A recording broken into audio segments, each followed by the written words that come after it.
Assalamualaikum warahmatullahi wabarakatuh. Bagi meneruskan pelajaran kita pada hari ini, iaitu hari Selasa 2 hari bulan 3 tahun 2021. Kita mulakan dengan bacaan doa belajar. Okey, baca sama-sama. Bismillahirrahmanirrahim. Allahumma aftah alaina hikmataka wansyur alaina min khazaini rahmatika ya arhamar rahimin. Rabbi syrahli sadri wa yassirli amri wahlul uqdatam min lisani yafqahu qawli. Okey, saya harap semua murid-murid dah bersedia dengan buku teks tajwid. Buku teks tajwid. Okey, kita sambung lagi pelajaran kita yang lalu. Hari ini kita nak masuk tajuk yang seterusnya, iaitu unit ketiga, tajuk idgham. Tajuk dia idgham. Okey, muka surat 8. Semua murid-murid buka muka surat 8. Okey, ikut saya sebut sama-sama ya. Idgham. Idgham. Okey, kita nak tengok dulu pengertian idgham. Pengertian idgham dari segi bahasa. Pengertian idgham dari segi bahasa ialah memasukkan sesuatu ke dalam sesuatu. Memasukkan sesuatu ke dalam sesuatu. Tu dari segi bahasa, pendek je dia punya pengertian. Kita tengok pula dari segi istilah. Pengertian idgham dari segi istilah panjang sikit. Okey, apa pengertian dia? Memasukkan huruf pertama, iaitu nun sakinah atau tanwin, ke dalam huruf yang kedua, menjadikan kedua-duanya satu huruf yang bertasydid. Kita ulang. Pengertian idgham dari segi istilah, memasukkan huruf pertama, iaitu huruf nun sakinah atau tanwin, ke dalam huruf yang kedua, menjadikan kedua-duanya satu huruf yang bertasydid. Okey, sebelum saya meneruskan pelajaran, saya nak tanya kamu, tahu tak apa arti tasydid? Arti tasydid ialah bacaan yang ditekankan sikit apabila ada tanda syaddah. Okey, macam mana bentuk syaddah tu? Bentuk syaddah tu seperti huruf W. Seperti huruf W. Nanti kita akan tengok ya. Okey, kita kena tekankan sikit apabila ada huruf yang bertanda syaddah. Kita kena baca dengan bertasydid. Huruf yang ada tanda syaddah kita kena baca dengan bertasydid, iaitu ditekankan sedikit. Okey, boleh dapat ya murid? Okey, kita teruskan. Buka muka surat 9.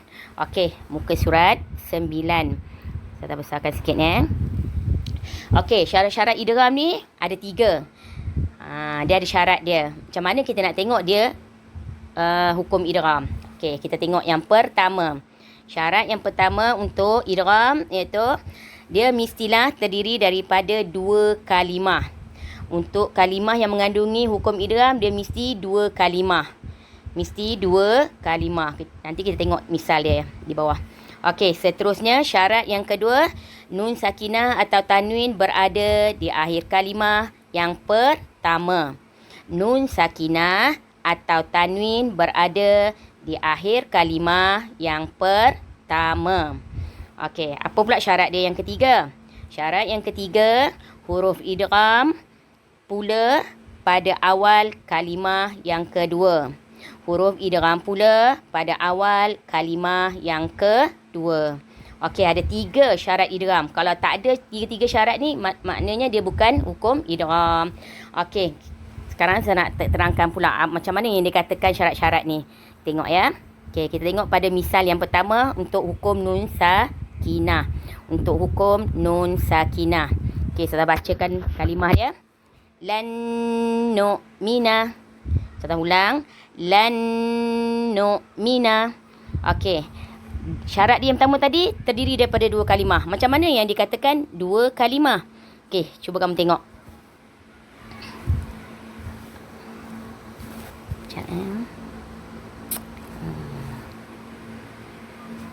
Okey, tengok ayat pertama tadi, lan nu'mina. Dia ada 2 kalimah. Syarat dia mesti 2 kalimah. Lan kalimah yang pertama. lan kalimah yang pertama. Kemudian dia bersambung pula dengan kalimah ayat nu'mina. Nu'mina. Okey, cuba kamu tengok nun dengan nun sakinah dengan nun yang bertanda tasydid tu. Dia ada jarak kan? Sebenarnya kalau ikutkan nun dengan nun boleh bersambung. Huruf nun dengan nun boleh bersambung. Tapi dijarakkan. Menunjukkan ia mengandungi dua kalimah. Okey. Kalimah yang pertama. Lan nu'mina.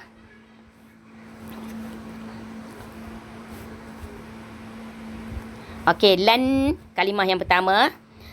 Okey. Lan kalimah yang pertama. Syarat tadi kita dah tengok. Mesti dua kalimah. Okey. Kalimah yang pertama, lan.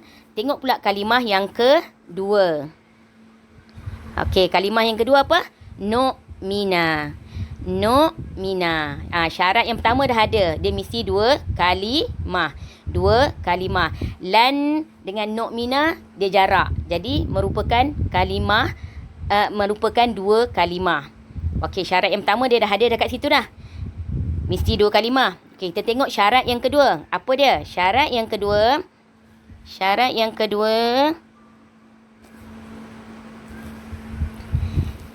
Nun sakinah atau tanwin berada di akhir kalimah yang pertama. Nun sakinah atau tanwin mesti berada di akhir kalimah yang pertama. Okey, cuba kita tengok yang ni. Lan ni. Okey, lan nun sakinah. Lan nun sakinah yang akhir. Huruf dia huruf nun sakinah. Syarat dia mesti nun sakinah atau tanwin ni berada di akhir kalimah yang pertama. Huruf dia ada dua je. Lam dengan nun. Jadi nun ni kalimah yang akhir. Dia berada di akhir kalimah yang pertama. Okey. Betul dah syarat dia yang tu. Kita tengok pula syarat yang ketiga. Syarat yang ketiga. Apa syarat dia? Syarat dia mesti huruf idgham pula berada pada awal kalimah yang kedua. Huruf idgham dia mesti ada pada awal kalimah yang kedua. Okey, kita tengok kalimah yang kedua dia. Apa dia? Lan kalimah pertama. Nu'mina kalimah yang kedua. Okey, dia mesti huruf idgham tu berada pada awal kalimah yang kedua. Okey, nu'mina kalimah yang kedua. Betul kan? Okey, lan tadi kalimah yang pertama. Nu'mina kalimah yang kedua. Dan huruf idgham dia mesti pada awal kalimah yang kedua. Okey, syarat dia dah ada. Huruf apa huruf idgham dia tu? Iaitu huruf nun. Nun sakinah bertemu huruf nun yang bertasydid. Okey, jadi cukuplah syarat dia. Ada 3 syarat tadi. Kita ulang balik. Yang pertama, syarat dia apa tadi? Yang pertama, syarat dia mestilah huruf idgham terdiri pada 2 kalimah. Okey, syarat yang kedua tadi, yang kedua pula, nun sakinah atau tanwin berada di akhir kalimah yang pertama. Lan ni tadi, nun sakinah tu berada di akhir kalimah. Lam kalimah yang huruf yang pertama, nun tadi ni yang kedua. Dia berada di akhir kalimah yang pertama. Okey, seterusnya syarat yang ketiga, huruf idgham pula berada di awal kalimah yang kedua. Okey, huruf nun ni. Tengok huruf nun ni. Okey, berada di awal kalimah yang kedua. Jadi maknanya syarat-syarat yang tiga-tiga ni ada pada kalimah tersebut. Jadi itu merupakan hukum idgham. Hukum idgham. Okey, kita tengok pula misal untuk tanwin. Misal kalimah yang mengandungi hukum idgham tanwin. Okey, kita tengok ya. Apa ajak dia? Wujuhun yauma izin. Kita ulang. Wujuhun yauma izin. Okey, syarat yang pertama tadi dia mesti ada 2 kalimah. Okey, kita tengok. Kalimah yang pertama wujuhun. Wujuhun. Okey, wujuhun itu kalimah yang pertama. Akhir ayat okey. Yauma izin kalimah yang kedua. Okey tengok. Kalimah yang kedua yauma izin. Yauma izin. Jadi kita dah cek memang syarat yang pertama tu dah ada. Okey, syarat yang pertama dah ada. Apa dia syarat yang pertama? Mesti 2 kalimah. Okey. Tengok pula syarat yang kedua, nun sakinah atau tanwin. Okey, untuk ayat kedua ni tanwin. Berada di akhir kalimah yang pertama. Okey, kita tengok wujuhui tanwin. Tengok. Tanwin dia huruf ha tu yang berbaris 2 di hadapan. Berada di akhir kalimah yang pertama. Wujuhui kalimah yang pertama. Yauma izin kalimah yang kedua. Okey. Kalimah yang kedua, yauma izin. Kita tengok syarat dia, mesti tanwin tu berada di akhir kalimah yang pertama. Okey, hui, tanwin. Ha berbaris 2 di depan, berada di akhir kalimah yang pertama. Okey, betul lah syarat dia tu. Kita tengok pula syarat untuk yang ketiga. Huruf idgham dia pula mesti di awal kalimah yang kedua. Wujuhun yauma izin. Tanwin bertemu huruf idgham ma'al gunnah iaitu huruf ya. Kamu tengok huruf ya tu. Huruf ya berada di awal kalimah yang kedua. Huruf ya, wujuhun yau. Ya tu berada pada awal kalimah yang kedua. Okey, boleh faham ya, murid? Dapat tak apa yang saya terangkan? Okey, dia mesti ada 3 syarat. Kita ulang balik. Syarat yang pertama, mestilah terdiri daripada 2 kalimah. Syarat yang kedua, nun sakinah atau tanwin berada di akhir kalimah yang pertama. Dan yang seterusnya, yang ketiga, huruf idgham pula pada awal kalimah yang kedua. Jadi, misal-misal yang di bawah ni yang kita baca tadi dah menepati syarat yang 3-3 ni. Jadi, itu merupakan hukum idgham.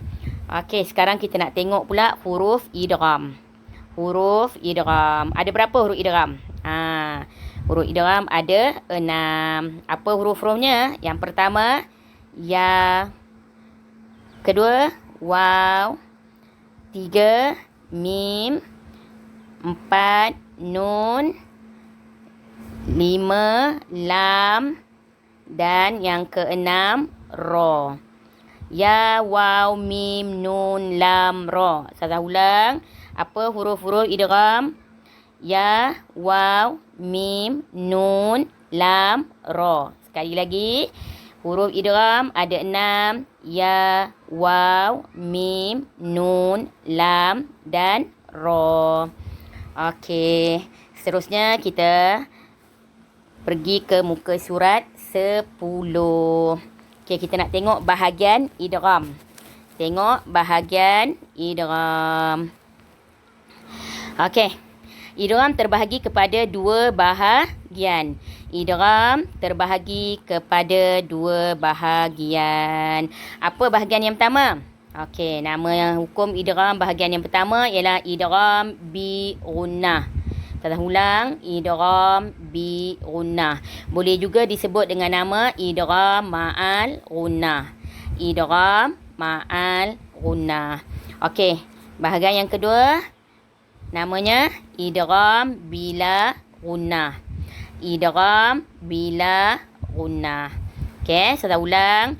Bahagian idgham ada 2. Yang pertama idgham bi gunnah atau idgham ma'al gunnah. Bahagian yang kedua idgham bila gunnah. Yang kedua idgham bila gunnah. Okey, saya rasa setakat tu dulu pelajaran kita pada hari ini.